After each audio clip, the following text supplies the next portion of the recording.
Hello there, so we got a hot topic from this year from the deep thinkers of Reddit. I believe we are witnessing widespread cognitive decline in the human population brought about by our devices, our media, and our lifestyle. ADHD-like traits are everywhere. That's an interesting point though. Because does ADHD come from your genes only? It has to be at least part of our lifestyle, like what we eat and what we do.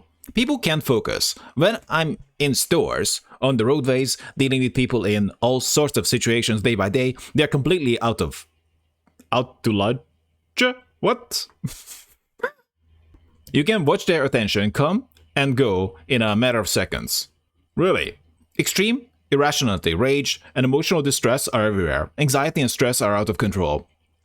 People's communication and planning skills have grown quite poor. Yeah, I'm not sure it's grown quite poor. Now, I'm gonna tell this as someone who, maybe communication. Arguably, I had communication skills, but I did not have planning skills that much. At least, it's not something you're born with. It's something that you need to deliberately practice. Yeah, I'm not gonna pretend that you might need a lot of practice, but you could be looking down at least few hundred hours just to do your own things. But realistically, if you're aiming for more ambitious endeavors, you might be needing like thousands of hours of practice. Not because you cannot put down a plan, I suppose, just like do the thing, right? And that simplicity can be very appealing and effective. But also, you need to know how to actually execute the plan and what to do when the plan changes. They seem to struggle to focus and think ahead, just a few steps about very basic things. Now, this could be just a humans if you as someone. They simultaneously can communicate what they are saying effectively and also struggle to understand what others are saying. I think our devices and our media are actively rewiring our brains and bringing out ADHD-like symptoms in the population at large. I think this is causing an impairment in people's cognitive function that is affecting all areas of life. Well, this reminds me of an interesting case where a bunch of kids were just abandoned at a young age, and essentially they did not get the desired stimulation that would, I suppose, make someone great. And essentially they had brain damage for the rest of their lives. What is the point of this? Let's even suppose that every single person is identical genetically. You still need a lot of environmental programming so you become effective. Let's go with that. And ideally, the point is that you become more active, you gain some agency. Because if you get to the point where you are not at the mercy of your environment programming you, then you can be great. Other factors like stress, poor diets, and lack of exercise also contribute to it. I guess our economic system kind of contributes to stress because it's like just competition at all cost. Poor diets, an interesting point about poor diets that many of our food choices these days are kind of like designed, well, I guess primarily for just to be addictive as possible, but also for fast consumption. Because let's even suppose that you become a vegan, right? And you might realize that it might take a long time to make vegan things. At least, okay, I suppose there are easier options still. And also to eat vegan things. Suppose you try to reach your calorie goal every day by eating cabbages, right? It's gonna be, that's gonna take a long time. Also, lack of exercise. So, many of the things that we did earlier in history kind of required some exercise. So, it's not that people were more disciplined before, but simply our modern life kind of requires you to do things that don't really involve exercise. I'm staring at a screen right now. This is also an effect of living in survival mode. When you're worried about your living situation, you struggle to think ahead. Yeah.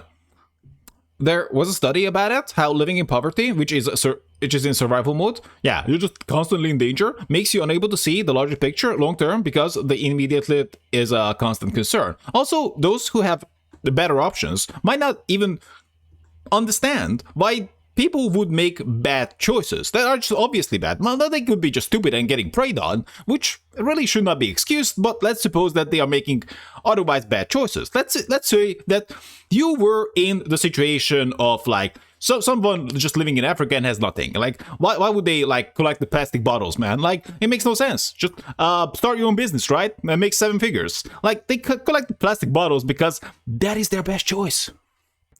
So, point is that they are not necessarily making bad decisions, but their decisions or their options suck. This is the answer. We all burnt out.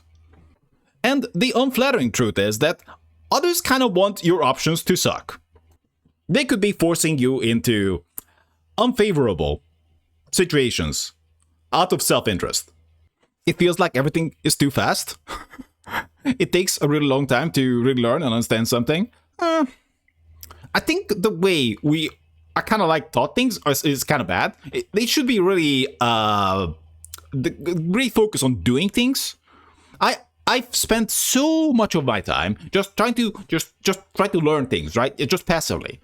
And I suppose it may have given me some perspective, but just if you look at the stats, then people kind of remember like less than 20 or possibly 10% of it. And that seems to be true for me too. I remember that I did it, but not much else.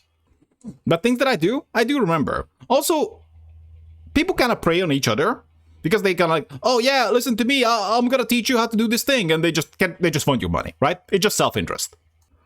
The unflattering and the unfortunate truth is that many times, almost every single time, people are just gonna kind of set up games and play games that favor them. And they're gonna sell it to you. Think of how many thousands of hours it takes to really learn to play music. Yeah, this is a good perspective, because if you go online, then what you see is that let's go on brand and let's say YouTube. You see like people like, oh my god, I learned Japanese on the weekends. Like, you have? I don't think so. To what level are we talking about here? Let's even take the language that I'm speaking right now. Like, how long it takes to learn possibly even your first language? Well, it really brings the question of to what level? Because to the level that you can communicate, possibly not that long. Communicate at all, I mean, in this case. But to read like 1,000 plus Big Bang Brooks and know all the words there and get all of it, it's gonna take longer. With YouTube, Reddit, Twitter, we are processing information so fast without really taking the time to process it. Also, I happen to be someone who tends to read relatively fast, or at least faster than the average. And also, when I'm just watching videos on my own, I tend to watch at like 3x speed. I'm not really sure what the meaning of this is, but if I try to watch at lower speeds, it just bothers me. The lowest I can really go to watch things is like 2x, 1.8 or something. But if I see like 1.5, then it's just gonna piss me off. It's gonna be annoying. This naturally means that I cannot watch movies at normal speed. I cannot watch TV shows at normal speed. I watch them 3x too. Except if they're in another language, then I might just go 2x. The patterns you're describing reflect how the brain is struggling under a relentless flood of stimulation it wasn't built to handle. Evolutionarily, the brain developed to process a steady, limited stream of sensory inputs, allowing time for focus, reflection, and planning. Today, though, we are constantly bombarded by notifications, rapid media cycles, and endless information flows. Can you get burned out from it? Because I feel like I'm a little bit burned out from it. It was just so overwhelming that I guess I just don't care about at least many of the strategies that are employed today. This state of continual stimulation disrupts the brain's natural rhythm, creating a kind of cognitive overload. Social media and our devices stimulate the brain's dopamine pathways in ways similar to addictive behaviors. Yeah, this is an excellent point. I would say reading Skinner's work should be mandatory reading for everyone. I've read all his books. His novel kind of sucks. But aside from that, all his books are gold. And most importantly, heavily used against you. You can definitely condition people, program people to be a certain way. Each notification or new posts, but also they are kind of hooking into what you kind of find stimulating and rewarding in the first place. Or new post releases a hit of dopamine, reinforcing the behavior and driving a compulsive loop that weakens our capacity to focus on longer tasks. Also, negative reinforcement. Negative in a way that reinforces in a way of like taking away. So you might just constantly feel like you need to do a thing, and like then it just gives you relief. Like, oh my god, I could just do this thing, and like it's gonna give me relief. This could be like you might feel boredom and like, oh my god, I just want to get rid of this boredom, and like then you open social media. I would say if you run on negative reinforcement, it is very, very, very, very likely that you're gonna be reinforcing bad behaviors. And of course, positive reinforcement is not necessarily that useful either, because probably the thing is, when it comes to behaviors, certainly useful things can be reinforcing. I'm not disputing that. But if utility is not at all a consideration, then it's much easier to go for something more positive. So, what does this mean as an example? If you have a bunch of positive behaviors, and you kind of only engage in them, then it's gonna be very easy to be positively reinforced by them. But suppose you add in something extreme into the mix, then you will be craving that constantly, and the other things are not gonna be reinforcing as much. In fact, in comparison, they might be just a chore. Over time, this rewiring makes it hard for many to engage in sustained, deeper thinking, leading to HDD-like patterns where attention shifts relentlessly from one thing to another. Stress and anxiety add to this by overstimulating the amygdala, the brain's center of emotion, which then hijacks the prefrontal cortex, the region responsible for planning, rational thinking, and regulating emotions. Chronic stress reshapes these pathways. The simplest way to possibly conceptualize humans would be that you're drawn to positive things constantly, like gravity. Like you're trapped in a gravity well of something and you're just like getting closer and closer and closer. And you don't want to do negative things. So you try to, ideally you want to be carefully curating what you do. Leaving people more impulsive, emotionally reactive, and less able to handle basic daily tasks calmly or thoughtfully. Yeah, it's kind of a matter of practice, really. And the only thing that really matters is like kind of the digits of it. I don't think you should even like care that much until you get to like the 4 digits hours in it. And some cases it might take like 5 digits hours. It just takes time to get good. Poor diets and lack of exercise then add another layer. This stabilizing blood sugar and neurotransmitter levels. This is true for me. So one thing that you can do to really maybe like cause anxiety and cause depression is that you just eat sugar, consume caffeine, and you can just do other worse things. I don't even consume anything that others might be consuming. For me, the wildest one was the coffee and sugar. So I kind of had to kind of cut them out.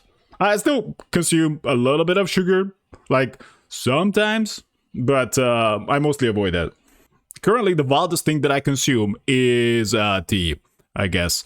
Both crucial for focus and emotional stability.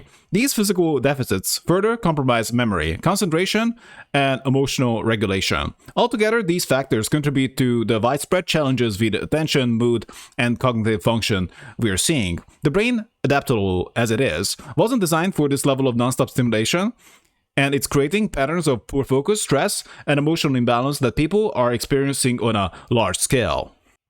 Agreed, our brains are simply not designed for the fast pace of information afforded to us through technology, and many technological platforms deliberately employ stimuli known to enhance addictive behaviors akin to gambling machines. Yeah, that's an excellent point. Like, if you just look at marketing or just everything out there, they do whatever to get you. And if you think that, oh man, I'm so smart, I can just avoid that, like, yeah, it's gonna be fine. Yeah. then you're one of the suckers too, who's easy to get. One possible point that I would also add is that perhaps modern life is getting a bit too much for people. I'm not sure. Well, at least when it comes to like so many things that you need to be good at, I'm not sure humans are measuring up to the task. At least all humans. And try to exploit other humans, ignorance, and possible stupidity is very much on brand. And there's a lot of brutal political and socio-economic oppression involved in this. See Dumbing Us Down by John Taylor Gatto, Pedagogy of the Oppressed by Paulo Freire, and Manufacturing Consent by Noam Chomsky and Ed Herman. I've read 2 of those books. I haven't read this one. I guess I'm just gonna edit. Hidden curriculum of compulsory schooling? Yeah, I could talk about this one. Also, you gotta keep in mind that people are kind of dominating others. So we have an entire game, entire society kind of as an indirect oppression. The poverty in a way is domination. All the social status and the classes is domination. If you just look at someone at the bottom, they are dominated. Not just in reality. Although if they try to escape their reality, then certainly they're gonna quickly be labeled a criminal. But also in their mind. And it's kind of sad that you have this guy Bob and what they can do, possibly kind of dream of like a better life. Maybe they escape their reality because it is just so damn tempting. And like, what are they gonna do? Like, just read a fucking self-help book? Because it's the biggest problem is that their will is destroyed. It's dumbed down. Their middle name is bent over. Manufacturing consent is more of a political angle. I'm not sure it really belongs here. But there's like an implication that, you come to this world and you're just not a slave, right? But that's not really what's going on. Like, yeah, you kind of have to obey everything. And most of all, you have to obey that people have things and their rules and you have fucking nothing. You come to this world, yeah, holding your dick. You're owed nothing. And everyone else is owed everything. That you have to obey their stuff. It's like, with my stuff. It's like, how is that your stuff? It's like, oh, it's my laws. Like, how is that your... Well, that favors you. It totally fucks me. How is that good? Why should I respect that? And ultimately, the truth is that you should not. You're forced to respect that. Because if you don't, then it's violence. Violence. Nothing else. And you come to this realization, possibly at like 6-year-old, it's like, the game is fucking bullshit. Like, can you get a better job? Like, can you get like better parents? Can you get like a better start in life? Can you get like better anything? Can you like overthrow the system? I don't think so. You're just supposed to be a stupid idiot and distracted with your bread and circus and stay in line for the rest of your life. Maybe if you didn't know, then you would be happy, right? I like the rest of the idiots. A ruling oligarch, parasite, kleptocrat class do not want an intelligent, educated populace who are capable of seeing through the problems, scams, and corruption that they profit from. Yeah. You can have problems, but if the problems persist, then they're systems that many are benefit from, let alone capable of organizing to change the situation for the better. It's similar to the slaves under slavery who were deliberately kept illiterate and miseducated in order to maintain slavery. Yeah, that's a good point. Some are definitely a benefit from this more. Just to put it into perspective, like imagine that you were born and I just trained you and educated you to be my slave for the rest of your life. I don't beat you, but I do teach you the right things. And if you don't like it, then I will beat you too. It's like that with brutal corporate oligarchy, plutocracy, kleptocracy also. The masses of wage, rent, and debt slaves are kept subjugated and stupid, so they really don't know what's going on, as our ruling oligarchs, parasites, kleptocrat class continue to their obscene corruption, brutal political and socio-economic oppression, and partying. Damn, he is actually giving references. Nice. Okay, I briefly checked it out. Essentially, you're owned by the rich, and they teach you the right things through education and media. And the right things, obviously, what benefits them. You might be right, but I think the cause of it is escapism. If you look at escapism, then your propensity to engage in escapism highly correlates with how bad your life is. So you might look at the homeless man and say like, oh my god, they are there because they are drinking and like doing drugs. But that ain't it. They are doing drugs and drinking because they are there. Why do we search for a short, quick boost of dopamine daily? It is tempting, right? It's because we need it to escape the pain. That's kind of a negative reinforcement that I alluded to earlier. The alternative would be, assuming you want to channel it productively, is that you see a bad thing and you're not gonna open your phone. It's like, okay, I don't like X thing. I'm not gonna say anything specific here, but I don't like X thing. I'm gonna do something about it. It's not your life. This could be like, system, whatever, everything. And say like, I'm not gonna escape it. I'm gonna do something about it. And I'm not gonna ask. It's like drugs. Abuse happens a lot less often than the person who's using it is free of societal stress. Exactly. And like drugs, when you're knee deep in pain and it's the only escape you have, you use and abuse it. In my country, we have centers where we give drug addicts a safe place to use with social workers here to discuss with them and find solutions to help them better their life. That sounds useful. Although I will point out that, while this can be a good thing, generally speaking, you want to catch people as early as possible. So possibly they can even have like the perfect life. They did everything right. They went to college and like, let's say with no fault of their own, they didn't get a job and like they just like now they become homeless and now they're like drinking, now they're doing the drugs. It's like, yeah. I was like, oh yeah, man, we're gonna help you do drugs together, man. It's like, you see the problem. It has been researched as the most effective way to fight addiction and prevent them from falling back in the future. Today we are spammed with news about terrible things that will probably get worse in the future. Our work-life balance is worse and worse. Living costs more and more while working pay less and less. People are left with no hope, so they escape it through smartphone, media, etc. The thing is, we have more value than ever. They're just not getting it. Remove this, and you'll just make a rise in consumption of alcohol, tobacco, and hard drugs. To fight this, it's a society that needs to be fixed.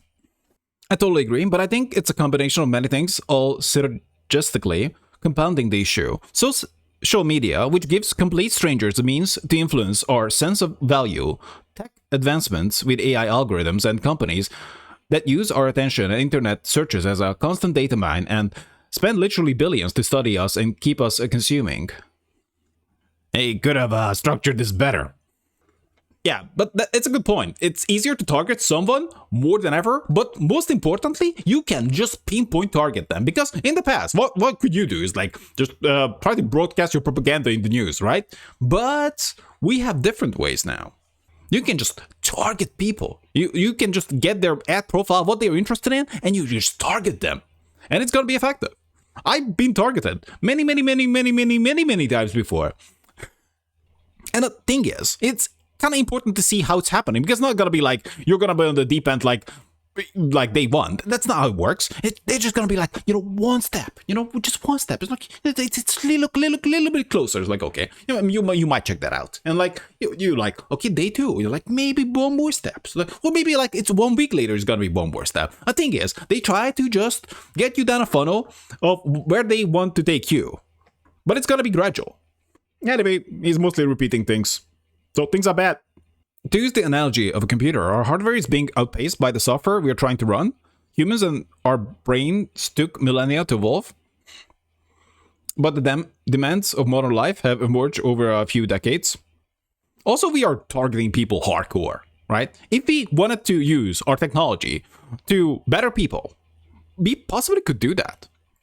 Now, to use an example, for example, I like talking to AI, not out of boredom, but like it is just a useful tool to have. And I find that it is quite pleasant to talk to AI. It feels like talking to a reasonably smart a person who, knows a lot and, sometimes makes stupid mishaps. But most importantly, I don't feel like AI is really targeting me to get me, which I cannot say about humans. I think the comparisons to physical health made by others here are apt. The phone zombies are everywhere, walking around, face on the screen, oblivious to everything. Couples sitting together at a dinner table, not a word to each other, face on the screen. People taking pictures of their coffee, sharing it to other people who are sharing pictures of their coffee. I don't know. I don't think I care about this, right? I don't care. Well, I could say that I'm fairly into using a computer, but I don't care about like the phone stuff that much. I mean, the main thing that I tend to use my phone for is well, I guess just reading books and listening to audiobooks too. Occasionally I make calls and texts, but that's pretty much it. Doggy style, girl on phone turns around to ask if you're POV filming for later on her OnlyFans. Huh? In counterposition, we were always this dumb. We're just seeing ourselves in the mirror for the first time. It depends on what people do though. Because in the past, I'm not gonna argue that people were necessarily smart. Because keep in mind, for most of history, people couldn't even read. It was like a special skill. You can read and write? Oh, you're so big brain. But really matters what you do. I was taught that over time we would eventually get to the point as a species where we are all genetically doomed. Eventually, regardless of who people decided to get with and have kids with, they would all have some sort of mental health problem. That doesn't make sense.